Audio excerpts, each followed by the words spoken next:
Hello everyone, আশা করি সবাই অনেক ভালো আছেন। তো আলহামদুলিল্লাহ আমি অনেক ভালো আছি। তো আজকের ভিডিওটা হলো যারা বাইন্যান্সে P2P করতে চান কিংবা বাইন্যান্সে ডলার সেল দিতে চান কিংবা যারা কয়েন কিনতে চান বা স্পট ট্রেডিং করতে চান, তো তারা আসলে বাইন্যান্সের ডলারটা ফান্ডিং থেকে স্পটে এবং স্পট থেকে ফান্ডিংয়ে নিয়ে আসতে পারেন না। তো আজকের ভিডিওটা হলো তাদের জন্য। তাই আমরা চলে যাব বাইন্যান্স অ্যাপে।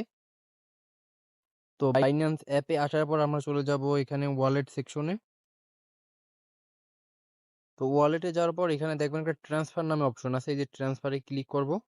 তো এখানে খেয়াল করবেন এই উপরের এইটা দেখবেন, এখানে উপরে যেটা থাকে ওইটা দিয়ে নিচেরটায় আসে। তো আমাদের একটা ফান্ডিং থেকে স্পটে আসবে, ঠিক আছে।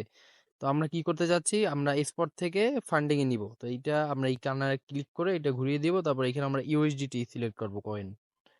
এই যে ইউএসডিটি, এইখানে আপনারা যত ইচ্ছা তত নিতে চান। তো এখানে ধরেন 50টাও নিতে পারেন, কিংবা আমার যা আছে আমি ওইটা নেব, তার জন্য আমি ম্যাক্স করে দিব। তারপর কনফার্ম ট্রান্সফার দিবেন। এই যে হয়ে গেল। এই যে দেখেন, এটা কিন্তু আমার এই ফান্ডিং এ চলে আসছে। তারপর সেম ভাবে আবার এইখানে ফান্ডিং এ সেই যে ট্রান্সফারে ক্লিক করবেন। উপরে ফান্ডিং থাকবে, নিচে স্পট থাকবে, কারণ আমরা ফান্ডিং থেকে স্পটে নিতেছি। তারপর এখানে দেখবেন কয়েনে কোনটা আছে, ইউএসডিটি সিলেক্ট করা আছে, তারপর ম্যাক্স দিব, কনফার্ম দিব। এই যে হয়ে গেছে। তো এটা খুবই সিম্পল একদম। তো খুব সহজ ব্যাপার, আশা করি আপনারা সবাই বুঝতে পারছেন। ধন্যবাদ। ভিডিওটি ভালো লাগলে অবশ্যই লাইক কমেন্ট শেয়ার করবেন এবং চ্যানেলটি সাবস্ক্রাইব করতে ভুলবেন না।